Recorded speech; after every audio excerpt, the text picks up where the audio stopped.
Hello student, आज हम start करते हैं फेडरलिज्म का अगला पार्ट। और मैंने बताया था आपको बहुत सारी विशेषताएं फेडरलिज्म की, जिसमें है कि 2 लेवल पे सरकार होती है, सारी शक्तियां बटी होती है, और अगर कोई डिफरेंस होते हैं तो कॉन्स्टिट्यूशन के अनुसार जुडिशरी उस मामले को देखती है। सारे जो शक्तियां हैं वो कॉन्स्टिट्यूशन में बंटवारा है। इसका मतलब ये नहीं है कि किसी सेंट्रल गवर्नमेंट या किसी दूसरी पावर ने राज्यों को शक्तियां दी गई हैं।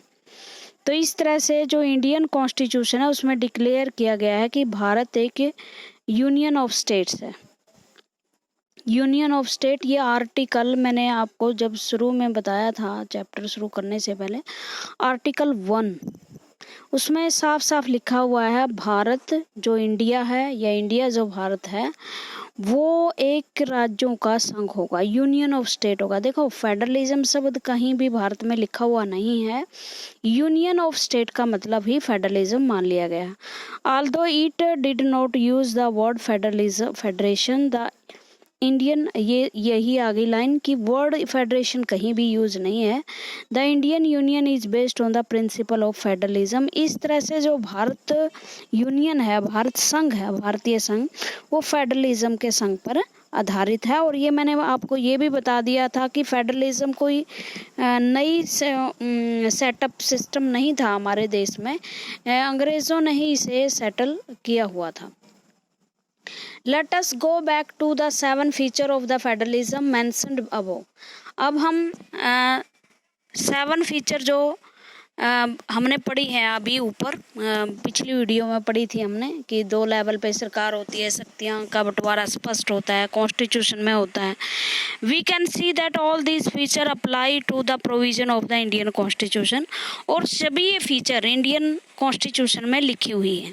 The constitution originally provided for 2 tier system of the government. Originally बोला भाई इसने, तो ओरिजिनली का मतलब जब भारत बना, मूल संविधान जिसे बोलते हैं, भारत का संविधान 26 नवंबर 1949 को जब तैयार हुआ, उसमें तो हमने 2 टायर सिस्टम ही बनाए थे। मतलब एक अपर लेवल पे, अपेक्स लेवल पे यूनियन गवर्नमेंट थी और नीचे जो था वो थी state government.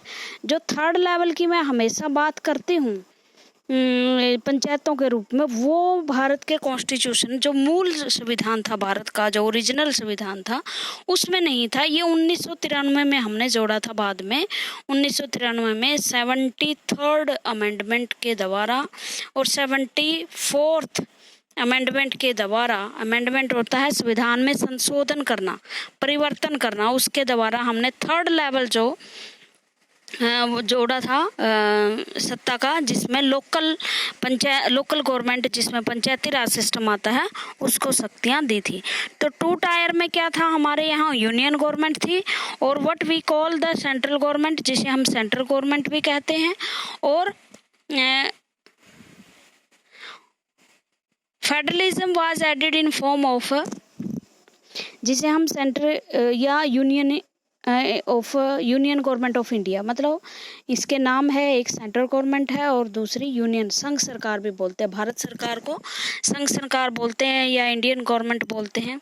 And the state government, और राज्यों की भी सरकारें हैं जैसे हरियाणा, पंजाब। इसके साथ साथ आपको पता है दिल्ली, देखो दिल्ली कोई हमारे यहाँ पूर्ण राज्य नहीं है, ये केंद्र शासित प्रदेश है। और पुडुचेरी, इनमें भी चुनी हुई विधानसभाओं के साथ मुख्यमंत्री है। हालांकि जो संविधान में शक्तियां दी गई हैं दूसरे राज्यों को, उतनी शक्तियां इनको प्राप्त नहीं है, फिर भी इनमें चुनी हुई गवर्नमेंट काम करती है। Union of India and state government later a 3rd tier of federalism was added in the form of panchayati और panchayat and municipalities in the federation. और 2 मैंने बताया था 1993 में एक संविधान संशोधन हुआ था, 73वां, जिसमें पंचायतें, और 74वें संविधान के तहत शहरों में म्युनिसिपैलिटीज की स्थापना की, जिसे 3rd टायर बोलते हैं। ये पूछा जा सकता है कि हमारे यहाँ 3rd टायर में कौन सी गवर्नमेंट्स आती हैं, वो आती हैं आपकी पंचायती राज सिस्टम या local governments. These different tyre of the government Federalism was added in form of panchayat and municipality. Any federation, these are tier enjoy separate jurisdiction. और अब क्या है, यूनियन गवर्नमेंट की अलग से अधिकार क्षेत्र है, अलग से शक्तियां हैं, स्टेट गवर्नमेंट की अलग से पावर्स हैं, और पंचायतों को भी आपको पता है 28 काम सौंपे गए हैं। वैसे तो हरियाणा में तो 8 ही काम दे रखे हैं पंचायतों को, लेकिन संविधान में इसको 28 विषय दिए गए हैं। म्यूनिसिपैलिटीज को 18 विषय दिए गए हैं जिन पर वो काम करती हैं। ठीक है। The Constitution clearly provide a threefold distribution of legislation power between the union government, state government, और 3 तरह की शक्तियां दी गई हैं कॉन्स्टिट्यूशन में। 3 है, 3 का मतलब 3 तरह की शक्तियों का बंटवारा है। एक यूनियन गवर्नमेंट को शक्तियां दी गई हैं और फिर स्टेट गवर्नमेंट को, और ये 3 लिस्टों में डिवाइड है। बच्चों आप ये प्रोजेक्ट बना सकते हो, बहुत सारी चीज़ें आपके आसपास मिलेगी जिस पर भारत सरकार लिखा मिलेगा या हरियाणा सरकार लिखा मिलेगा। आप उन चीज़ों को कलेक्ट कीजिए, आपको पता चल जाएगा कि कौन से विषय हमारी भारत सरकार देखती है और कौन से विषय हमारे स्टेट गवर्नमेंट देखती है। आपके पास रेल की टिकट होगी, रेल की टिकट पे आप देखोगे भारत इंडियन गवर्नमेंट या इंडियन रेलवे लिखा मिलेगा। उसके बाद आर्मी का कुछ भी अगर आपको सिंबल मिले, कोई प्रतीक मिले आर्मी का, तो इंडियन आर्मी ऐसा कुछ मिलेगा। उसके बाद जैसे हरियाणा पुलिस का कोई सिंबल मिले तो हरियाणा पुलिस, मतलब पुलिस का मामला हरियाणा सरकार देखती है। हरियाणा रोडवेज कभी इंडिया रोडवेज नहीं होता, हरियाणा रोडवेज, इसका मतलब ट्रांसपोर्ट का जो लोकल ट्रांसपोर्ट है उसका काम कौन करता है, उसको जो स्टेट गवर्नमेंट वो देखती है। इसके साथ आप रुपया देखो, उस पर भारत सरकार लिखा मिलेगा, कोई हरियाणा पंजाब का नाम लिखा नहीं मिलेगा। इसका मतलब रुपये से संबंधित जितने भी मामले हैं वो सेंट्रल गवर्नमेंट देखती है। तो और भी बहुत कुछ आप बिल देख सकते हो, टेलीफोन का, बिजली का, उन पर भी आप देख सकते हो कि हरियाणा पंजाब या क्या लिखा मिलेगा। जैसे टेलीफोन पर हमेशा इंडियन दूरभाष लिखा मिलेगा, और जो बिजली का बिल है उसमें हरियाणा उत्तर बिजली निगम ऐसा कुछ मिलेगा आपको। तो ये आसपास की चीज़ें हैं, कलेक्ट कर लेना, नॉलेज बढ़ेगी आपकी उससे। तो यूनियन लिस्ट में मैंने बताया था आपको 98 विषय आते हैं, 97 विषय आते हैं। वैसे तो इनकी संख्या अब शायद 104 हो गई है, लेकिन अभी इनको इतना ही माना है। तो आप कंफ्यूज मत होना कि मैडम जी दूसरी जगह तो कहीं वो कुछ और लिखा है, संख्या उतनी ही है अभी तक। अगर आप बड़े एग्जाम दोगे तो उसमें विषय 97 ही मिलेंगे आपको। ओके। तो यूनियन लिस्ट में कौन से विषय आते हैं, वो विषय आते हैं जो सारे देश से संबंध रखते हैं। अब रुपया हम ऐसे थोड़ी नहीं कर सकते हैं कि हरियाणा का रुपया, पंजाब का रुपया, ऐसे तो हमारे आपस में लेन देन ही नहीं हो गई। आप पंजाब में चले जाओगे तो पंजाब की करेंसी आपको वहाँ बदलानी पड़ेगी, तो ऐसे थोड़े नहीं होता है ना। तो इस तरह के मामले जो सारे देश से रिलेटेड है, जैसे ट्रेन है वो किसी एक राज्य से तो गुजरती नहीं है, वो तो बहुत सारे राज्यों से होकर गुजरती है। तो इस तरह से जो राष्ट्रीय महत्व के विषय हैं जो एक राज्य से नहीं बल्कि कई राज्यों से में एक जैसे हैं, वो विषय सेंट्रल गवर्नमेंट को दिए गए, वो बहुत महत्वपूर्ण है। और सेंट्रल गवर्नमेंट इसीलिए हमारी शक्तिशाली। एक बार क्वेश्चन आया था एग्जाम में कि क्यों हमारे संघ को केंद्र की तरफ झुका हुआ मानते हैं, तो इसका एक ही मतलब है कि क्यों भारत की सरकार जो है, यूनियन गवर्नमेंट, ज़्यादा पावरफुल है स्टेट्स की बजाय। ओके। तो इसमें वे विषय हैं जो नेशनल इम्पोर्टेंट, राष्ट्र के महत्व के। It include subject of national importance, जिस और जो राष्ट्रीय महत्व के विषय है वो यूनियन लिस्ट में, such as defence of the country. जैसे डिफेंस मैंने होती है रक्षा, जैसे फौज, आर्मी, नेवी, सारी कुछ यूनियन गवर्नमेंट के अधीन है। जितने भी हथियार खरीदे जाते हैं, हथियारों की बनावट और भी जितने भी सिस्टम होते हैं, वो डिफेंस मिनिस्ट्री आप हरियाणा में कभी नहीं मिलेगी आपको, रक्षा मंत्रालय वो भारत का ही होगा। दूसरा फॉरेन अफेयर्स, विदेशी मामले, बाहर से हमने कैसे संबंध स्थापित करने हैं, कैसे व्यापार स्थापित करने हैं, दूसरों से क्या संधियां समझौते करने हैं, व्यापार कैसा करना है, ये सब फॉरेन अफेयर्स होते हैं। और राज्य, हमारे देश में राज्यों के पास इतनी शक्ति नहीं होती कि वो विदेशों से डायरेक्ट संबंध स्थापित कर सके। हरियाणा का मुख्यमंत्री बिना भारत सरकार की परमिशन के इजराइल के राष्ट्रपति से नहीं मिल सकता। ओके। तो इस तरह फॉरेन अफेयर्स भी, आप कभी हरियाणा का विदेश मंत्री नाम नहीं सुनोगे आप, फॉरेन मिनिस्टर हमेशा सेंटर का ही होता है। बैंकिंग ये भी स्टेट का नहीं होता। कम्युनिकेशन एंड करेंसी, संचार जितने भी, क्योंकि संचार ये है, टेलीफोन, आप दिल्ली में बैठे हो, पंजाब में, गुजरात में, ये तो सारी जगह ही बिछाई जाती है ना लाइनें। तो इस तरह, और करेंसी मुद्रा जो आपका रुपया है वो भी, they are include in this list because we need a uniform policy on this matter. और इसमें ये क्यों अपनाए गए हैं, क्योंकि इन पर एक ही पॉलिसी की ज़रूरत होती है, और अगर इन पर भिन्न भिन्न राज्यों की सरकारें भिन्न भिन्न पॉलिसी अपनाएंगी तो सारे देश में अफरा तफरी मच जाएगी। The union government alone can make law relating to the subject mention in the union list. और देखो, ये अगर यूनियन गवर्नमेंट के पास है, भारत सरकार के पास है ये मामले, तो इन पर कानून कौन बना सकता है, मुझे ये बताओ। कानून भी भारत की जो पार्लियामेंट है वही कानून बना सकती है। रूल रेगुलेशन इनके लिए भारत की सरकार बना सकती है, हरियाणा या पंजाब की सरकार इन पर रूल रेगुलेशन नहीं बना सकती। उसके बाद है स्टेट गवर्नमेंट, स्टेट लिस्ट में वो विषय आते हैं जिन पर राज्य सरकारें काम करती है। जैसे हरियाणा की बसें हरियाणा पंजाब में जा सकती हैं, ज़्यादा से ज़्यादा और नहीं। पुलिस है, हरियाणा की पुलिस अलग है, पंजाब की पुलिस अलग है, राजस्थान की पुलिस अलग है।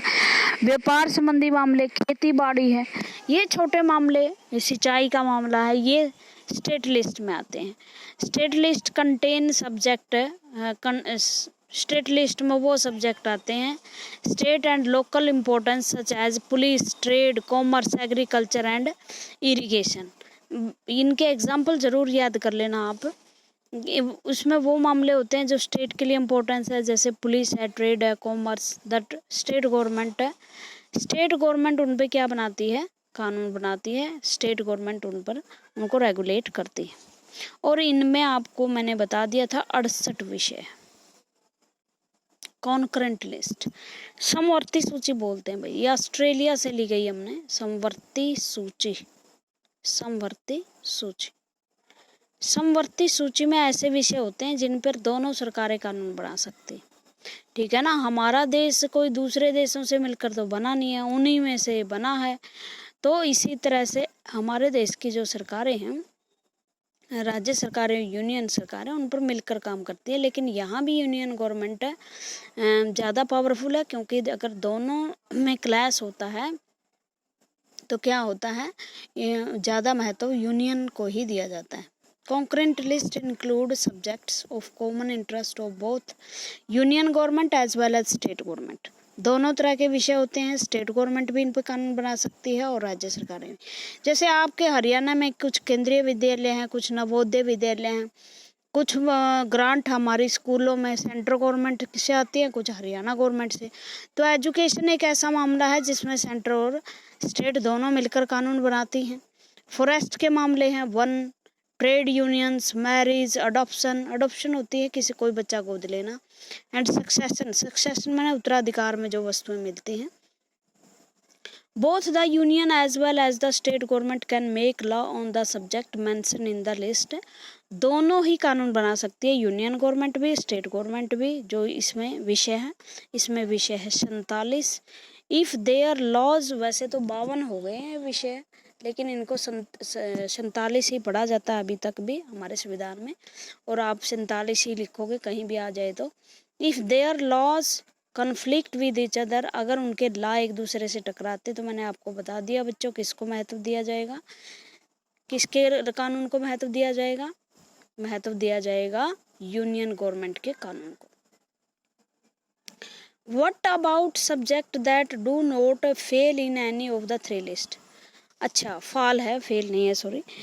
ये कहता है कि अगर कोई भी ऐसा सब्जेक्ट पैदा हो जाए जो तीनों में से किसी भी लिस्ट में नहीं। भाई, भारत का संविधान 70 साल पहले बना था, 70 साल के बाद तो इतने नई चीज़ें पैदा हुई है, टीवी आया, रेडियो आई, कम्युनिकेशंस आया, डेवलपमेंट हुई, इंडस्ट्रीज, पता नहीं क्या क्या नई चीज़ें जो 70 साल पहले लोगों ने सोचे भी नहीं थी, वो अब आ गई हैं। तो नए भी कानून भी लेके आई हैं, नए विषय भी लेकर आए, तो कुछ बची हुई शक्तियाँ रह जाती है ना। और subject like computer software come up after the constitution was made up. अब कॉन्स्टिट्यूशन के बाद ही बनने के बाद ही कंप्यूटर वगैरह आए। According to our constitution the union government has the power to legislate on their residuary, इन्हें बोलते हैं भाई अवशिष्ट शक्तियाँ या रेजिडुअरी पावर, अवशिष्ट शक्तियाँ। देखो इसकी वजह से, इन अवशिष्ट शक्तियों की वजह से भी भारत का जो संघ है वो केंद्र की तरफ झुका हुआ है, क्योंकि रेजिडुअरी पावर हमारे यहाँ केंद्र सरकार को दी गई हैं। मतलब बची हुई शक्तियाँ केंद्र के पास हैं, अवशिष्ट मैंने बची हुई। और अमेरिका में ये किसके पास है? अमेरिका में ये राज्यों के पास है। We noted about that most of the जो बहुत सारे विषय हैं वो सेंट्रल गवर्नमेंट के ज़्यादा इम्पोर्टेंस है। मतलब सेंट्रल गवर्नमेंट बहुत ज़्यादा महत्व रखती है। फिर we noted about that the most federation are formed by holding together. हम देखते हैं कि बहुत सारे जो संविधान है या फेडरेशन है वो होल्डिंग टुगेदर है।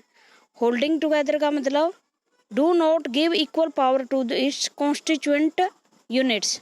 मतलब ये है कि पहले ही देश थे और बाद में उन्होंने अपने आप को क्या कर लिया, इकाइयों में बांट लिया एडमिनिस्ट्रेशन के लिए। और इस वजह से जो उनकी कॉन्स्टिट्यूएंट यूनिट है, उनकी जो यूनिट्स का मतलब यहाँ राज्य है, मतलब स्टेट्स हैं, उनको वो पावर ज़्यादा नहीं देते। Thus all state in the Indian Union do not have identical power। इसलिए हमारी जो स्टेट्स हैं उनके पास पावर ज़्यादा नहीं है। Some state enjoy special status। Jammu and Kashmir has its own constitution.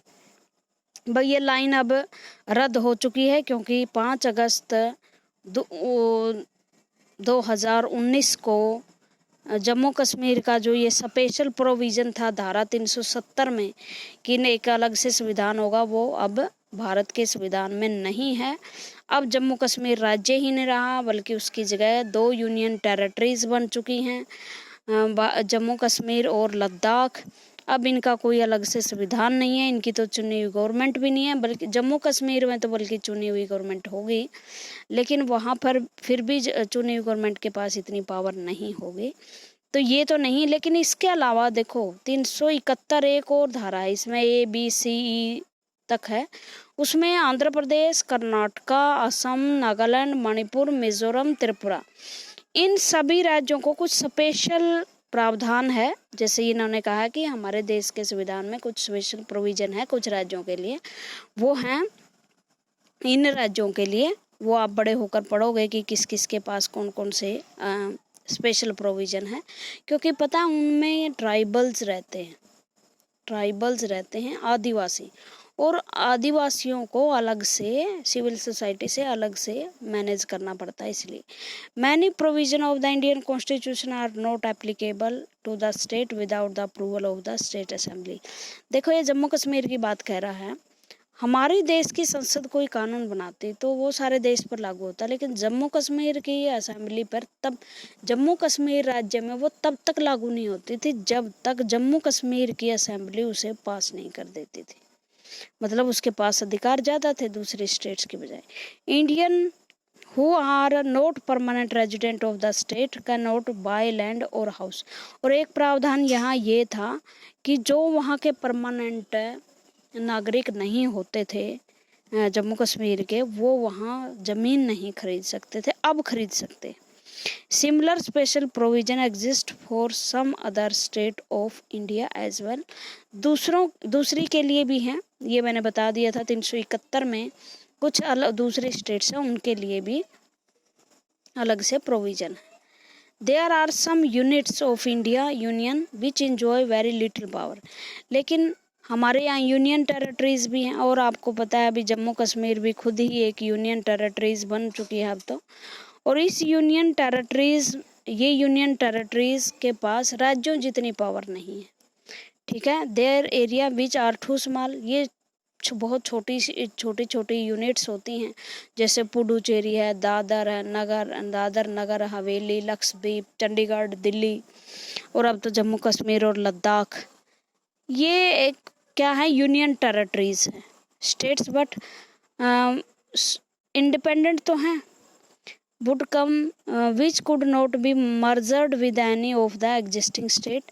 These area like Chandigarh, Lakshadweep or the capital city of Delhi, union territories, these territory do not, आप जितने भी नो टेरिटरी हैं हमारे देश में उनका नाम याद कर लीजिए। ये these territory do not have the power of state, ये स्टेट जितनी पावर तो नहीं रखती जैसे हरियाणा पंजाब इतनी। The central government has special power in the running these area. और आप ज़्यादातर अखबारों में देखोगे कि जो अरविंद केजरीवाल है और वहाँ का जो गवर्नर है उनके बीच में काफ़ी खींचतान रहती है सेंट्रल गवर्नमेंट से भी, क्योंकि अरविंद केजरीवाल के पास इतनी पावर नहीं है और वो दूसरे राज्यों जितनी पावर की डिमांड करते रहते हैं। This sharing of power between the union government and the state government is basic to the structure of the constitution। और ये पावर ऑफ, जो पावर का बंटवारा है ना राज्यों के बीच में, यूनियन टेरिटरीज और केंद्र के बीच में, ये बेसिक स्ट्रक्चर में आता है भारत में। ये बड़ा ही भारी शब्द है। बेसिक स्ट्रक्चर का मतलब होता है ऐसा स्ट्रक्चर जिसे कोई भी सरकार परिवर्तन नहीं कर सकती, इसे खत्म नहीं कर सकती। अगर संघ है तो वो संघ ही रहेगा, ठीक है। उसके बाद ये रहा, इसमें लिखा हुआ भी है, it make change to this power sharing arrangement. It is not easy नहीं है संविधान में परिवर्तन करना इस प्रावधान के बारे में। जो फेडरलिस्ट सिस्टम अपनाया है ना भारत में, इसको चेंज करना आसान नहीं है। वैसे तो हमारे यहाँ पार्लियामेंट 50, अगर टोटल मेंबर का 50% +1 हो तो संविधान में परिवर्तन कर सकती है। 3 तरह से संविधान में परिवर्तन होता है हमारे यहाँ, एक आसान, एक मुश्किल, एक बहुत मुश्किल। बहुत मुश्किल में जो टोटल बंदे हैं लोकसभा और राज्यसभा में, उनका 2/3 लोगों का 2/3 मतलब 66% लोग होने ज़रूरी है, उनका मत होना ज़रूरी है एमपीज का। और उसके बाद आधे राज्य, 28 राज्य हैं, 14 राज्यों की सहमति ज़रूरी है, 14 राज्यों की विधानसभाओं की सहमति ज़रूरी है, तब आपका संविधान में परिवर्तन हो सकता है, नहीं तो नहीं हो सकता, ठीक है। वैसे तो हमारे यहाँ संविधान में परिवर्तन करने का अधिकार किसके पास है, पार्लियामेंट के पास, लेकिन पार्लियामेंट भी अकेली इस पर परिवर्तन नहीं कर सकती संविधान में। On its own change the arrangement any change और to this first passed by both the house of the parliament with at least 2/3 majority. ये समझ में आ गया। देखो कैसे है ये, मान लो हमारे लोकसभा में 545 मेंबर, उसका 2/3 निकाल लो आप, इतने मेंबर की ज़रूरत है। वो वैसे कितनी होती है 50% वाला +1, लेकिन इस मामले में जब संविधान में परिवर्तन करना है, संविधान में परिवर्तन राज्यों की सरकारों से उनका स्टेटस छीनना है या पावर कम करनी है, तो ये 2/3 लोगों की सहमति ज़रूरी है, ठीक है। और इसी तरह ये लोकसभा में, ये राज्यसभा में भी ज़रूरी है। लोकसभा में तो खैर सरकार जीती हुई होती है, लेकिन राज्यसभा में बड़ा मुश्किल होता है जीतना। उसके बाद इसके साथ साथ 2/3 मेजोरिटी तो यहाँ होगी, इसके साथ साथ और भी ज़रूरी है कि राज्यों की जो विधानसभाएं हैं, 28 राज्यों की विधानसभाएं, वो भी इस को रेटिफाई करें। ये रहा, 2/3 मेजोरिटी चाहिए, then it has to be ratified by the legislature of at least half of the total state. और लेजिस्लेचर जो राज्यों की विधानसभाएं हैं उनका 28 राज्यों में से 14 राज्यों की सहमति ज़रूरी होती है। और उसके बाद जुडिशरी है भाई ऊपर बैठी हुई, हमारे सुप्रीम कोर्ट है। अगर उसको लगता है कि संसद ने सही परिवर्तन नहीं किया और संसद ने राज्यों की पावर छीनी है और संविधान के बेसिक स्ट्रक्चर को हिलाने की कोशिश की है, तो सुप्रीम कोर्ट पार्लियामेंट के द्वारा जितने भी संविधान में परिवर्तन किए करती है उन्हें रद्द कर सकती है। हमारी सुप्रीम कोर्ट के पास इतनी पावर है कि वह चुनी हुई गवर्नमेंट के द्वारा संविधान में परिवर्तन करती है जो उसके पूरे के पूरे संविधान संशोधन को रद्द कर सकती है। तो इस तरह से बचाव बहुत किया हुआ है राज्यों की पावर का। मतलब संघ एक बेसिक स्ट्रक्चर है हमारे संविधान का, मूल विशेषता है, और वैसे ही से गवर्नमेंट, यूनियन गवर्नमेंट कम नहीं कर सकती। ठीक है, आज के लिए इतना ही। Thank you.